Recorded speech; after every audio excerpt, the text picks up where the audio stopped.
Okay, now we're recording.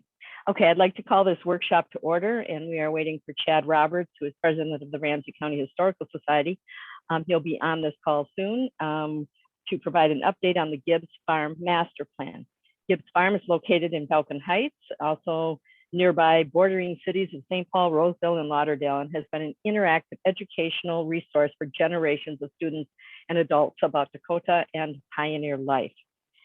This board, as we all know, has enjoyed visiting Gibbs Farm as part of our annual tradition in our budget process. We weren't able to do that in 2020 due to COVID-19, but I look forward to returning again, hopefully this August, but we'll see what happens with that.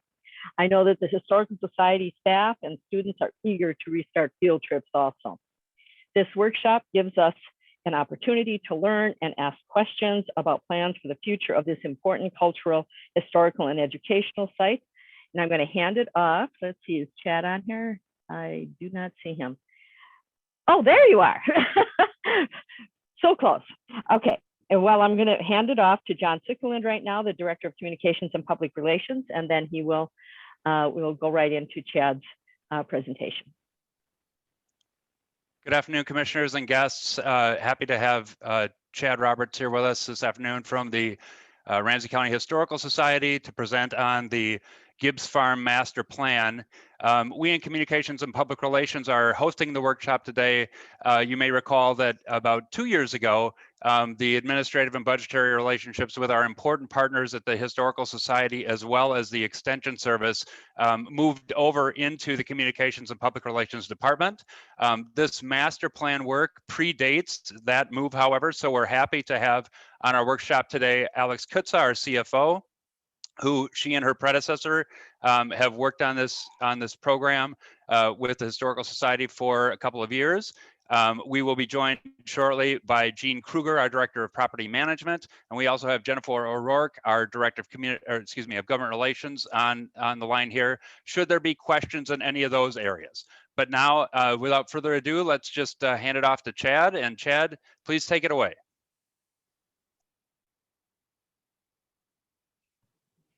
All right, good afternoon, everyone. I apologize. I've never run into that series of technical difficulties before, but I'm glad I could make it on here. It's lovely to see you all. It's been a while for some of you. So we're going to, am I allowed to share screen? Let's see here. Get that going. And the right one.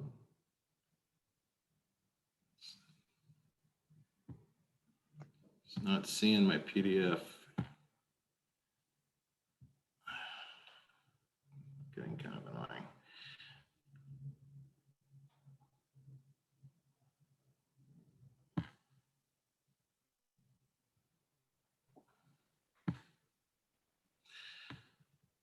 No, that's not the one.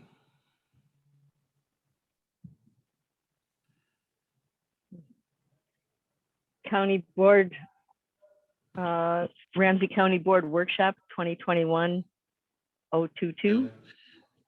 It's the, I found it now. Sorry, the Zoom was okay. not showing me my PDF files. So can you all see that okay now? Yes. All right, excellent. So always something.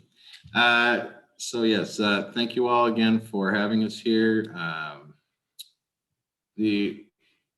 agenda is pretty simple. Obviously, I think we'll have plenty of time for questions, and we'll answer anything that people have. And our goals section here, of course, we want to reacquaint everyone with where we're at with this Gibbs Farm transformation project, and reaffirm support for our master plan implementation and capital improvement program request. So a little background, Ramsey County and Ramsey County Historical Society have worked together for 72 years, various ways, starting with the preservation of Gibbs Farm initially in 1949, and more recently expanding to include both live and digital tour programs of the courthouse and the depot, publishing, and the Council Chamber Art Project that wrapped up last 2020 in August. So That's pretty exciting. We appreciate the ongoing relationship and partnership and look forward to working together for the long future here.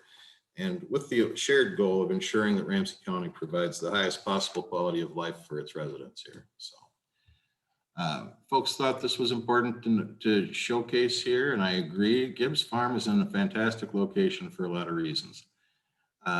It's in Falcon Heights, but borders on Roseville, and it's close to Roseville and St. Paul and Minneapolis and any number of other places. We're located on the corner of Cleveland and Larpenteur within that red circle there. We cover 8¼ acres. It's a National Register historic site. The original buildings on the site include the red barn, or not the red barn, the white barn and the farmhouse. Those two key elements. In fact, the farmhouse is artifact #1 in our collection. It was the first thing that we ever did. You also have a schoolhouse, a red barn, admissions building, a bark lodge, an apple orchard, restored prairie, a Dakota medicine garden, and a sweat lodge area that is used by Dakota culture bearers and elders, and an administration building. We are located across the street. Just south of us, across Larpenteur, is the Bell Museum, and we work with them actively on tours and other programming. We are located in Commissioner Trista Meta-Castillo's district. Hello. And our downtown office is within Commissioner Rafael Ortega's district. So other elected officials that represent Gibbs Farm: State Representative Alice Houseman, State Senator John Marty, and Congresswoman Betty McCollum, who are all important characters in our story. So students visit Gibbs Farm. We are a regional asset from more than 80 congressional or state legislative districts across western Minnesota, southern Minnesota, obviously the metro area, western Wisconsin, quite frankly. It's kind of amazing. They pass other historic sites to come visit us, and it has a lot to do with the unique material that we present and how we do it. Most of the folks that visit are within an hour of Gibbs Farm, but that does include most of the state's population. So we are using 2019 data here. You can see, 16,765 students, because 2020 was an all digital year. We weren't able to do field trips. In fact, we are not able to do spring field trips this year and expect to get back to somewhat normal next fall. And the reason, why do we even do all this? Why does this matter? We know that field trips and the programming that we do at Gibbs Farm boosts student achievement. A study out of Rice University a few years back quantifies that, and you see real gains in both student engagement with education, lower dropout rates, and better academic scores across virtually every subject. So that's fantastic. We also have the added benefit of being able to teach cultural empathy, which honestly, in the world that's as polarized as this one is today, that's really, really important. We think history education has been important forever because it helps ensure that our future generations are building on the knowledge of the past and not repeating a lot of the same mistakes. Seems pretty basic, but there isn't enough quality history education in the world. So we play a big role in making sure to maximize that. So I mentioned earlier, Gibbs Farm is a unique asset for students and educators. Part of the reason is we focus our story on Jane Gibbs. Yes, she had a husband named Heman and a family, but women first history is something that you don't see a whole lot of, particularly around historic sites. And we also focus on Dakota culture. And when you combine those two things, you get an actual unique experience, which we're able to do here, which is both authentic and engaging, because unlike other programs in the state, our students are outdoors like they would have been when they're learning about Dakota culture, okay? And there's a whole combination of things from participatory theater to other best practice techniques that we use that ensure that it is a very highly ranked program by educators, with somewhere between 97 and 98% of educators in surveys indicating we far exceed or meet their expectations on the cultural content we provide. The other thing is, there's a great relationship between the Gibbs family and the Dakota people of Hayat Athunwe, which is otherwise known as Cloudman's Village. And that story we tell in partnership with Dakota people. And it's always been that way here, which is one of the things that makes us unique. So it's a lot of the why, okay? But what is it we're actually looking to do? We want Gibbs Farm to be able to operate year round. It's a seasonal facility right now, a maximum of about 12 weeks worth of tour programs, 6 weeks in the fall, 6 weeks in the spring, obviously heavily weather dependent. Back in 19, we had 1,008 students that couldn't participate in field trips that had been scheduled due to weather. There's no place safe for them to go if it's raining or thundering, so we ended up having to cancel tours.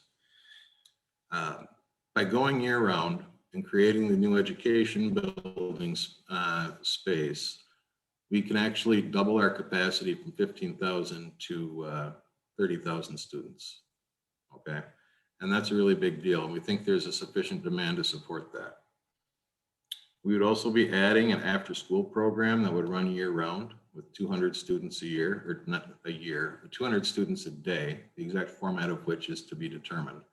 But this would be built on our successful Investigate Minnesota summer school model, which not only use our cultural resources, but those at other institutions like the Bell Museum and the Minneapolis Institute of Art and the M in downtown St. Paul and the Minnesota Historical Society. And the goal would be, of course, to help students move from struggling to thriving and getting done with high school when they're supposed to. I think that's one of the biggest outcomes we can have with a program like that. We're also going to be able to address more Dakota cultural needs, which includes things like maintaining space for a sweat lodge, but also providing space for traditional Dakota funerals, okay?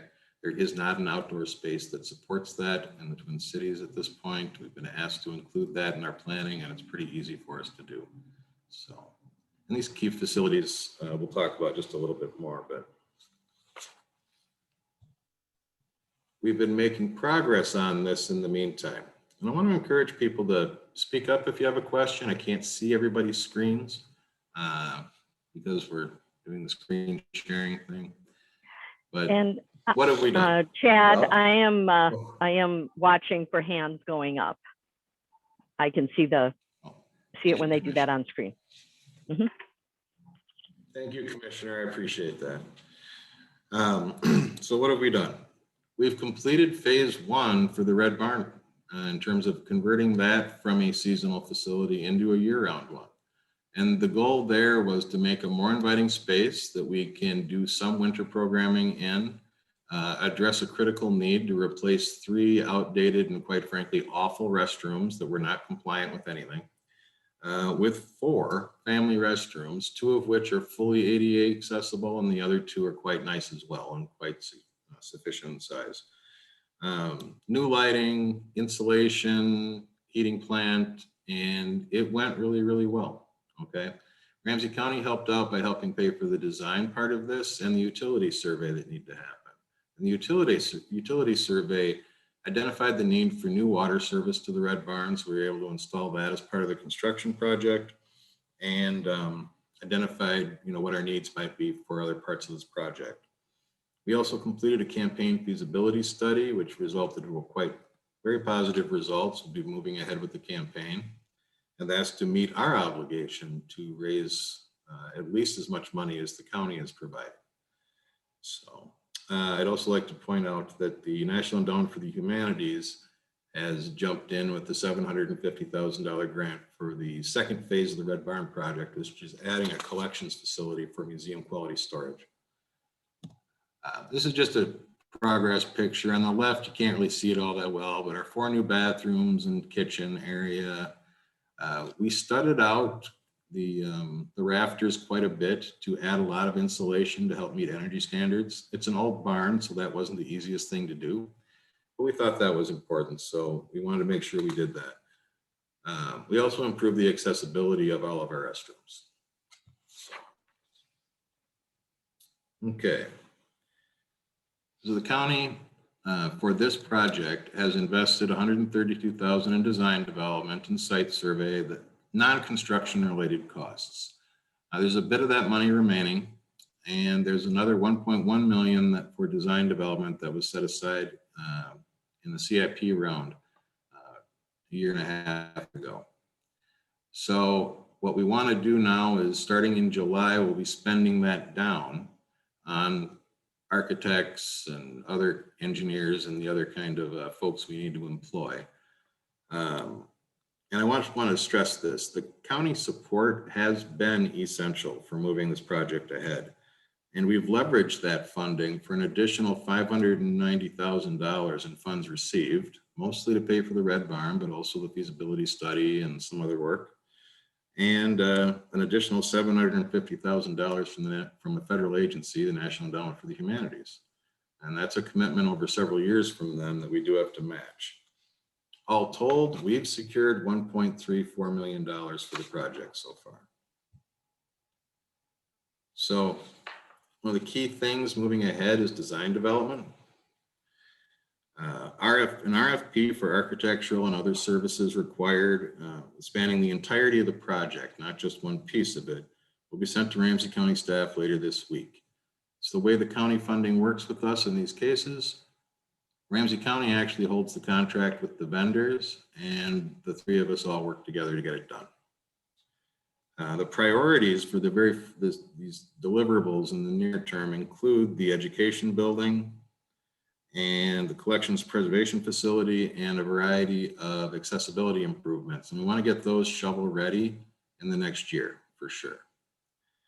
In addition, we are going to be developing a schematic plan and cost per square foot estimate for a new administration building that would better support working with partners. Folks like Dakota Wishohan, having a resident historian or cultural expert on site, and some of those kind of things. We've always planned on our administrative space supporting that because it's the right place to do it, and it would provide support and shelter for people that are there for a Dakota funeral or are doing sweat lodge activities or other cultural activities. We plan on having drop-in space that's lockable for community partners to use. We're going to have a lot of square footage to program, and we're going to make a heck of a lot of use out of it, but that means there's still going to be plenty of space and time available for other people. I want to make sure we're supporting that well. Everyone's favorite topic, money, of course. Woohoo. Like I said before, we'd raised $590,000 already. We've got the $750,000 incoming, spread out over several years. And we also have a number of small requests that are going in, to pick up some of the other philanthropy line here.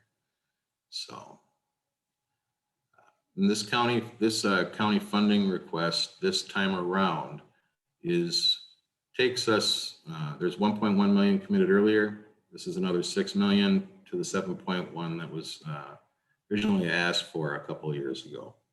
So we're asking that you all please support our CIP request this year.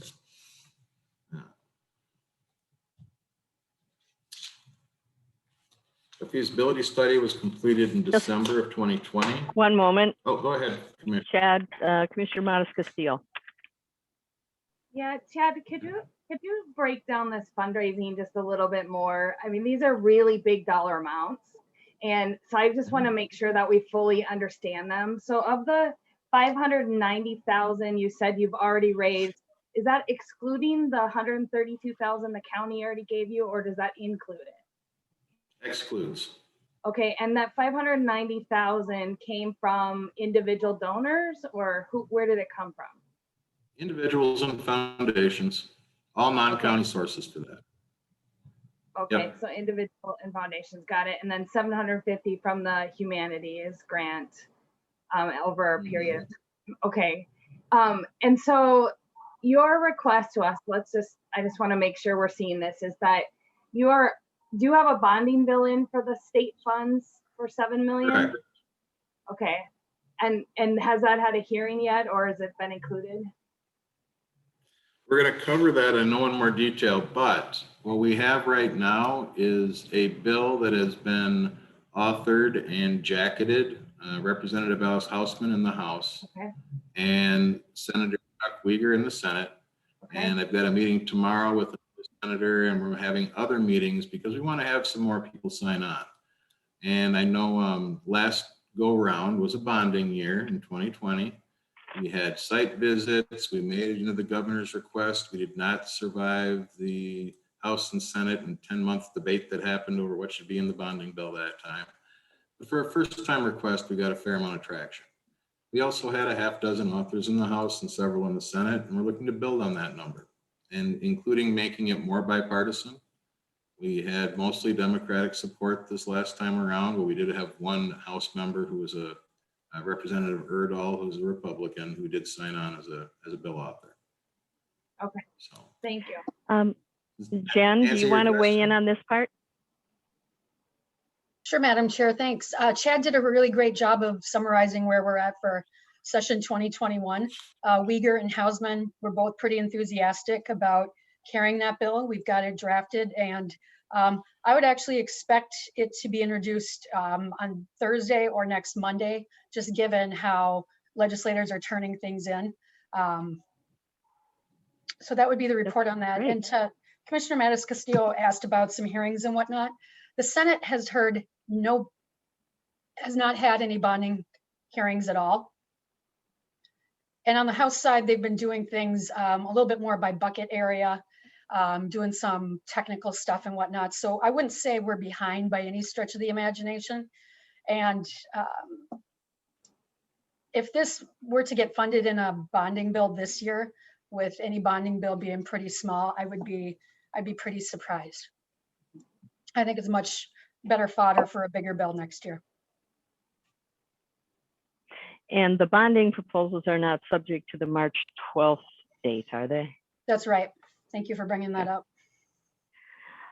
Okay, I think actually I'm going to, since it's 6 minutes to, and I have the microphone at this point, I think what I will do is turn this over to Chair Carter to continue chairing and finishing up on this workshop. This is incredible work, and I know that we've been supportive all along, and I think we've got some momentum here from the last time. I think we all have been through this so many times, especially the bonding, which is going to be key to this. Without it, we're in trouble. Well, we can't do it. So the bonding is key. And I think the estimated timing on that as far as 2023 actually makes a lot of sense. In most of the things that we have done, it has taken how many bites at the apple before we finally got something. So I don't think that, as Jen said, I don't think even for this year we are behind. It's just a matter of making sure that we can shore up that support and keep the pressure on as we go forward.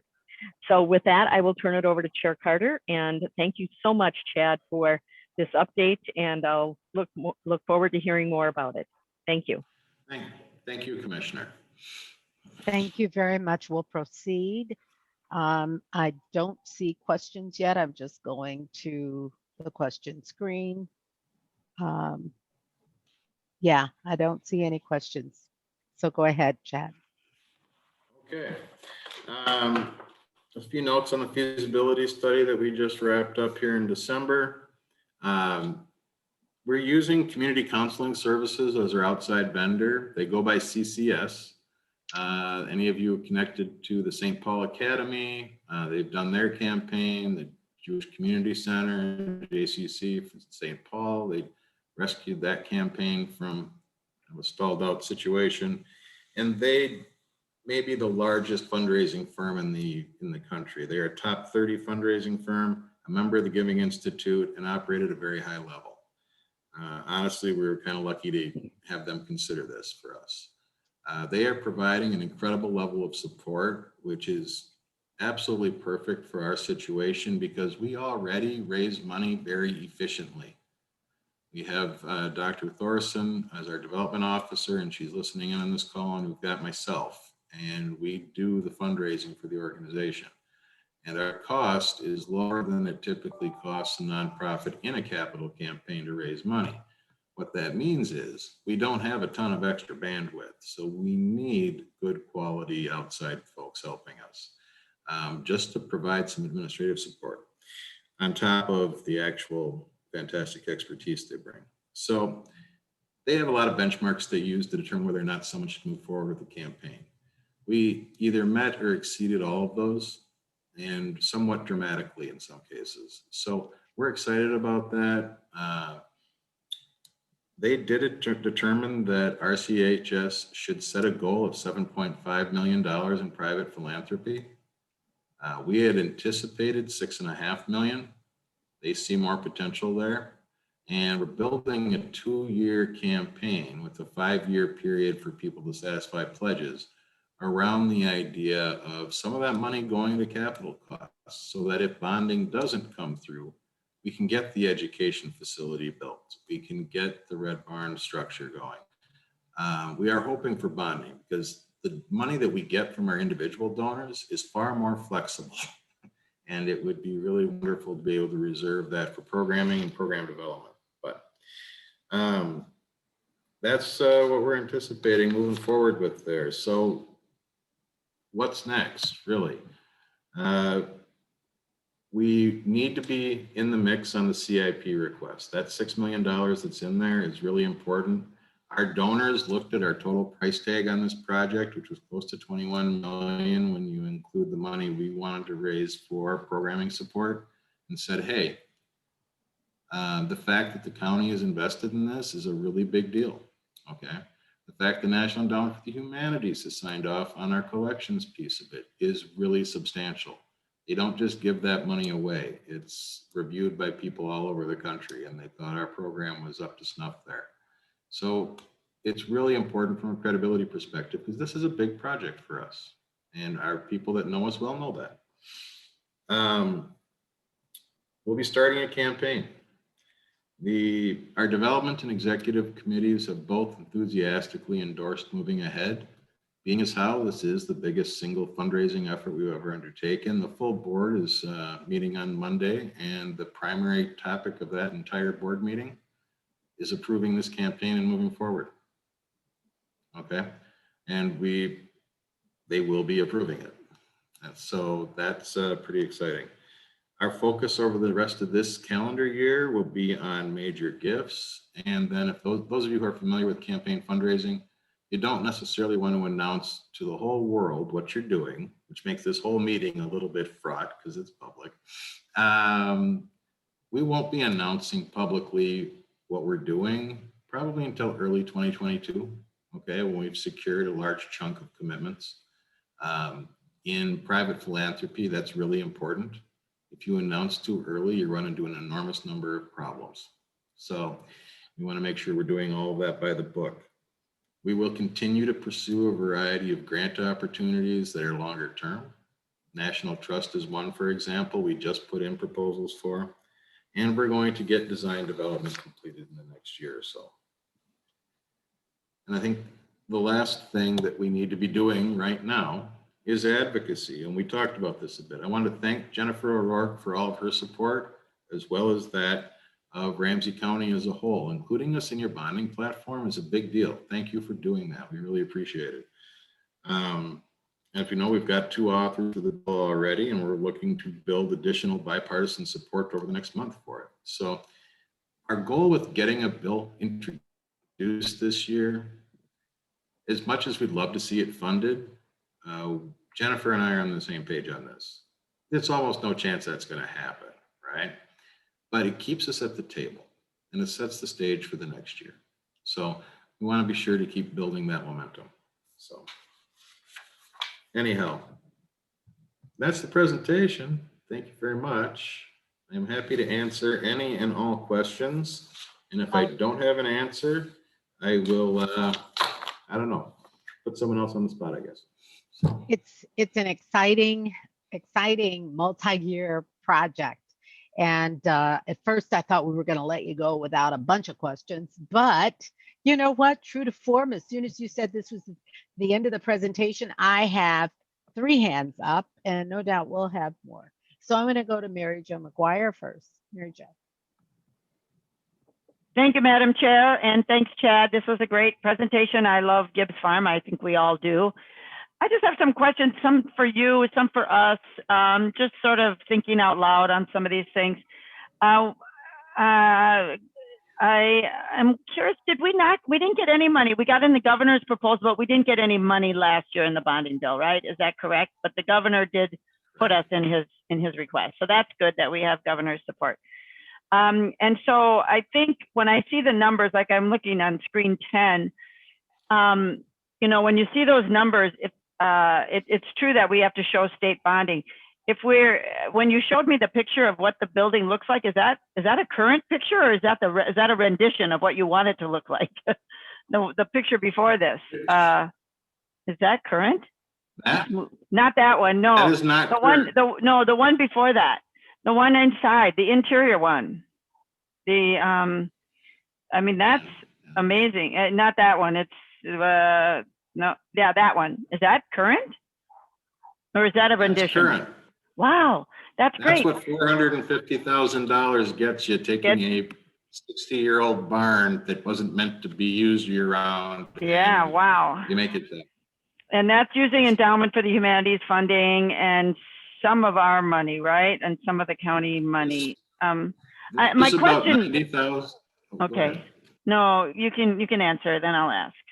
Yeah. All right. I just want to say this is about $90,000 in design utility survey money from Ramsey County and $450,000 in money that RCH has raised. Okay.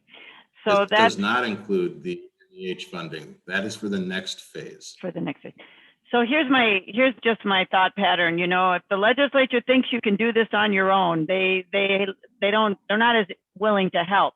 So this is just the first phase. We can't do the next phases without them. And just so that they see that in the numbers, like they'll see this and they'll say, oh, you're doing great. You're on your way. You're going to do it without us. And so I just don't want them to think that, because I don't think that's the case. In fact, I'm pretty sure that's not the case. So that's just one thing I'm just going to say. And we have really great authors. I think Alice will go to bat for us as hard as she can, which is great. I think Dean Ertl and Chuck Weger, they're great authors. So I think they'll fight for this project, but I just know that about it. Now, here's my other question, and I've asked this about other things before. We're of course our own historical society, which is great, and I love it.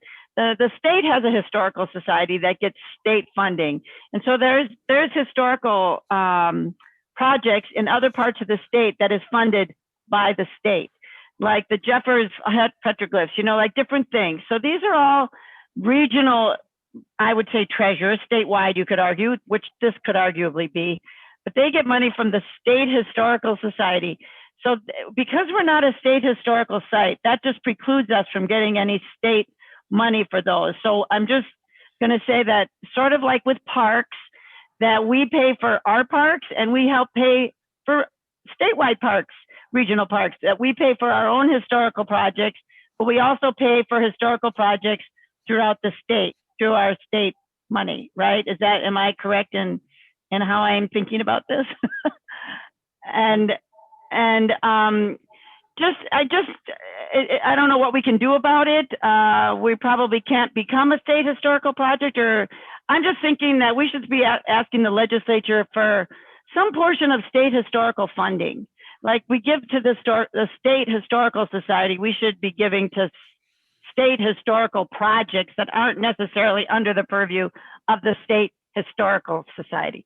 So I'm just sort of putting it out there. This is not just for you, Chad. I mean, this is an issue that I've been thinking about. I think I thought about it with Landmark too. You know, like Landmark should definitely be getting much more state dollars. So, I mean, our taxpayers are paying for these really great historical projects that I think could get more state funding anyway.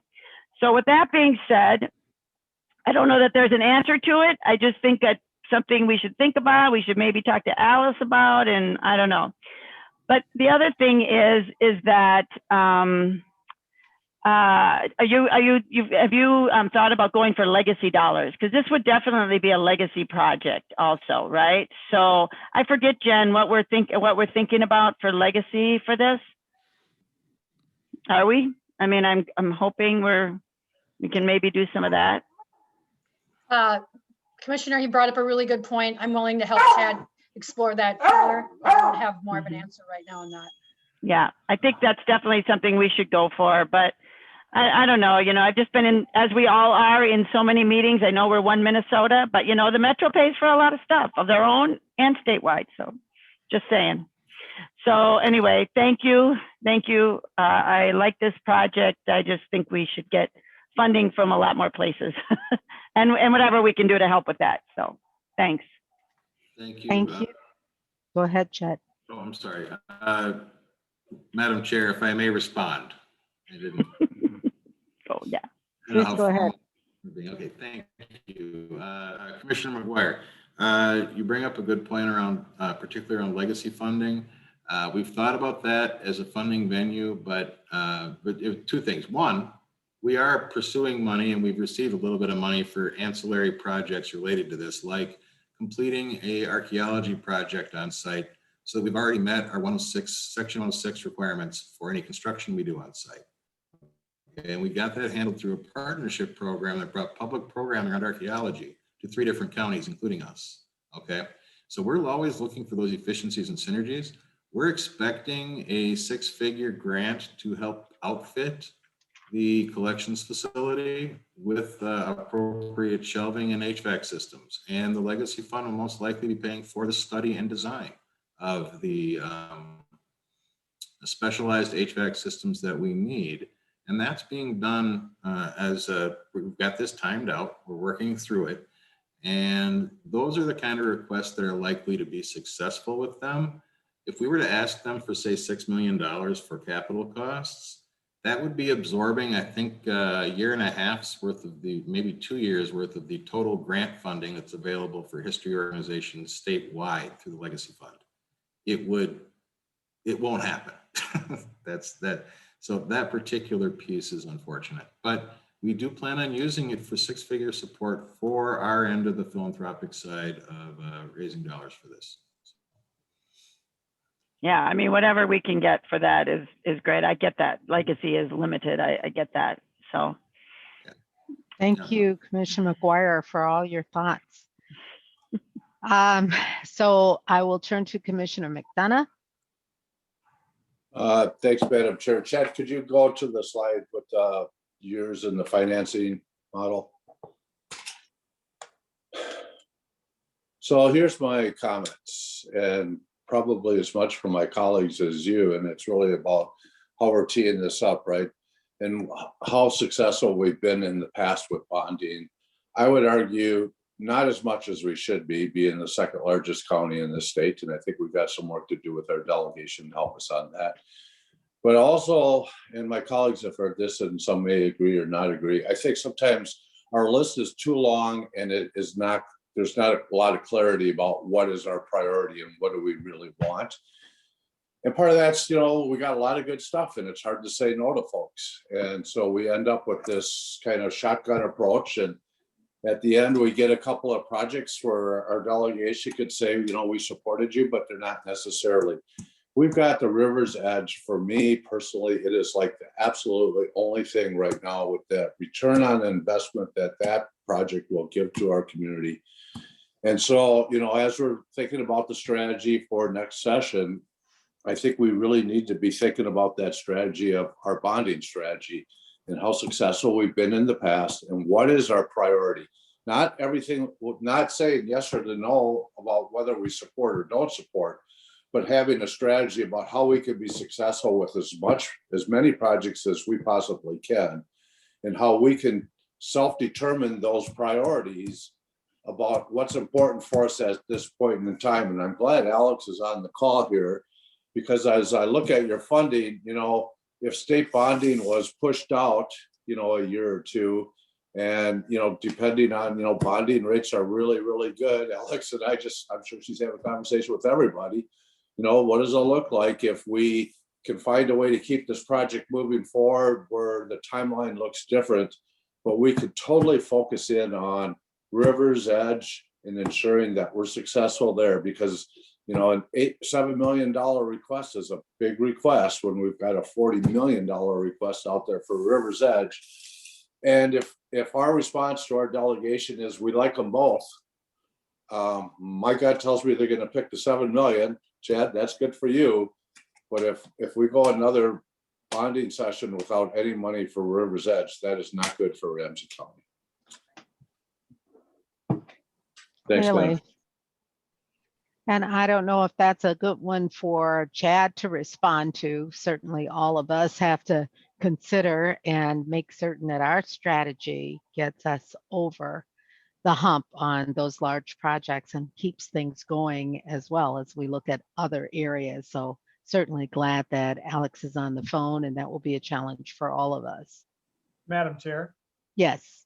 I think this is all going to have to be part of the conversation through the budget cycle upcoming and the conversations through this summer and beyond. I appreciate it. And a lot has changed since we started this all, I mean, two years, as I mentioned before we got started today, about even just the last 365 days. And so I was going back and reading through our documentation, where we've been and where we're going. And I think those are all really helpful contexts as we try and think about where we sit and how to move forward. Thank you. So we will look forward to additional conversations about how we head in the directions that we need to. I'm going to call on Commissioner Ortega. Thank you, Madam Chair. You know, I resonate with what Jim said, but it's not just River's Edge. I think in total, all our legislative, we need to be more strategic and tactical on how we move with our legislative agenda. It's really a throw it all into the hopper type of thing. But having said that, I don't want to get into that discussion. I just want to say, first of all, Chad, I think you and your staff have done a great job. I like the fact you got a big vision. I like the fact that we are going to double the capacity of programming for kids and families. That helps us with our equity agenda and access to more folks in the community. So all of that makes sense.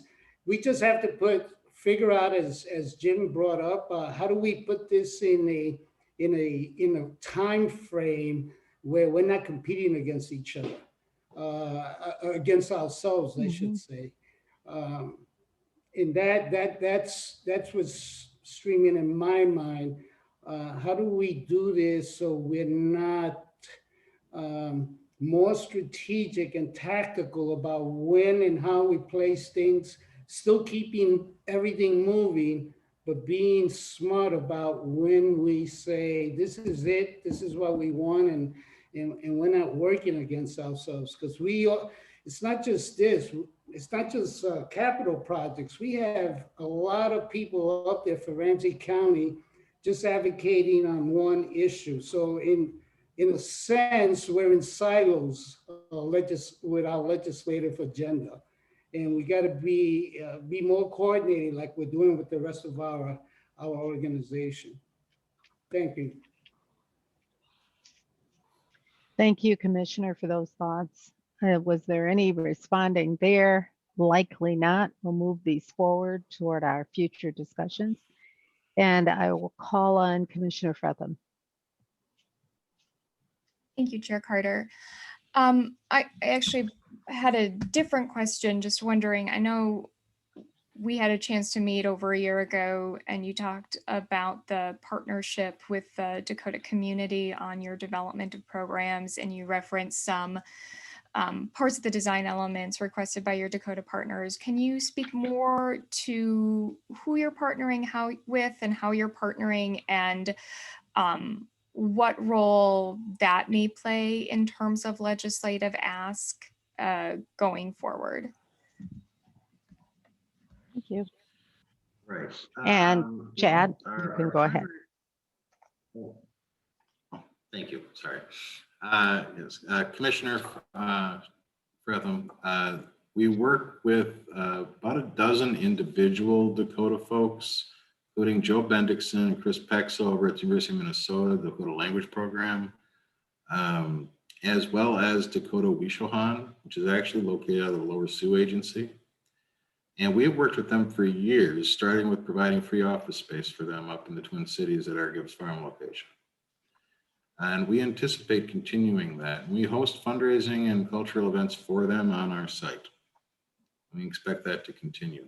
most recently, I've been working with our partners on releasing a comprehensive Dakota land acknowledgement statement, which is something we've been acknowledging in our programming for years. We just hadn't gone through the work with the board on really buying into what this is. And on Monday, that's the other thing that they'll be approving, the campaign and our land acknowledgement statement, which is comprehensive and includes all kinds of notes on the things that we know some traditional historians are going to challenge us on. Okay. The language is important.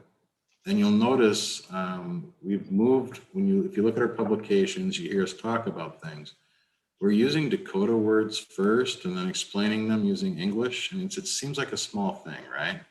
But it used to just be about the Dakota people of Cloudman's Village.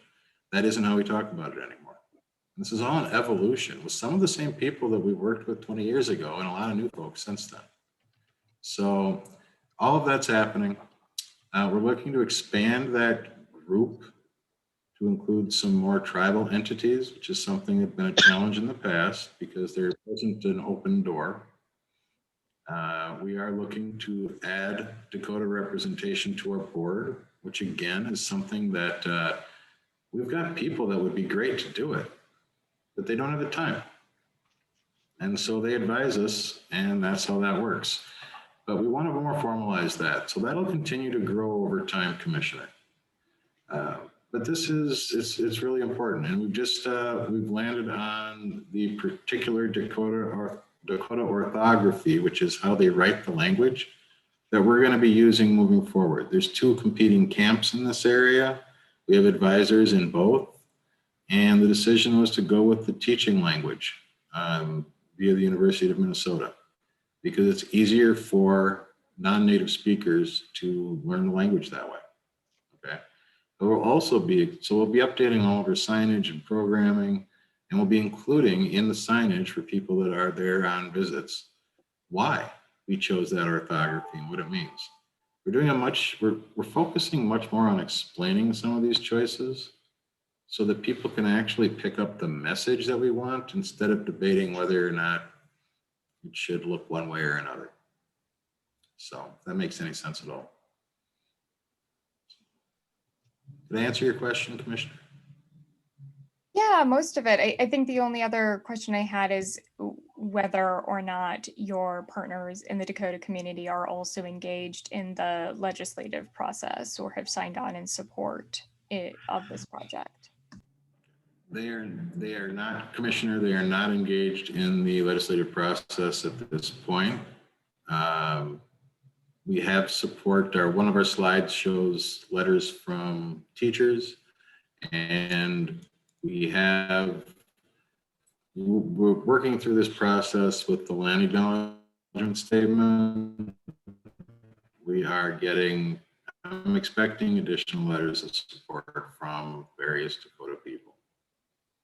But that is not something that we've asked for in the past. Thank you.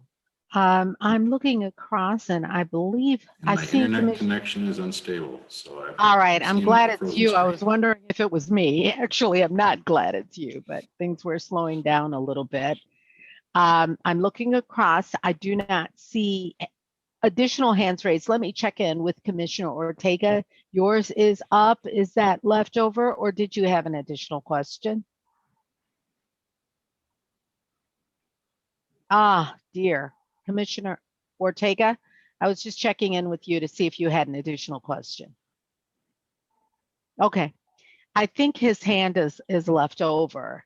And so it appears as though we've had the discussion that we need to have about this. We're all very excited and enthused based on the progress that has been made already. Thank you so much for the excellent work of yourself and staff and board and community supporters, the variety of sources that you are tapping into and looking forward to over a multi-year period of time.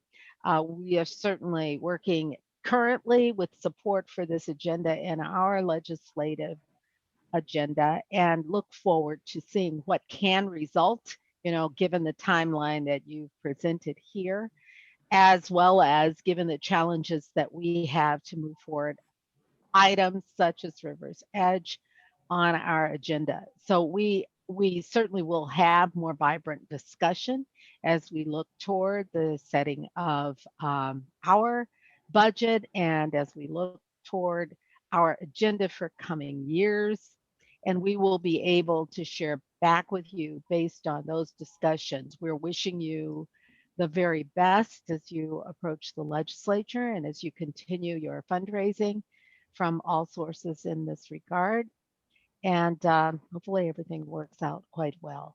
I want to check in with the county manager, with Jen O'Rourke, if in case there are any final thoughts before we close out the session. Thanking you so much for this update and looking forward to our work together to come. Thank you, Madam Chair. I appreciate the comments today. When Chad had recently given an update to me, I thought this was a good check-in point here for the board to get to check in on a project where we haven't had a chance to do that in a while and get to hear some of that work and where it's building. So I appreciate Chad working with John to make that happen. I don't know, John or Jen, do you have anything else you want to add from where you sit? Thank you, John. Yes. Thank you, Madam Chair. Thanks, Ryan. Yeah, I just thank you, commissioners, for your time this afternoon. Thank you, Chad, for that update and good discussion. Appreciated all those comments. We'll be talking them through as we move forward then with this in the weeks and months ahead. Thank you so much. Fantastic. Again, we're thrilled to receive this update. Thank you for being here with us. Chad, let me see. There you are. You just changed places on my screen. I thought maybe you had gone off, but the wonders of technology have been supportive to us today. So once again, thank you for the fantastic workshop. I know Commissioner Reinhardt will look forward to being updated through the completion, and we'll all see you again soon at the legislature and beyond. All right. So with that then, and no further comments from board members that I see, we are adjourning. Thank you very much. Thank you. Good meeting. Thanks. Thank you.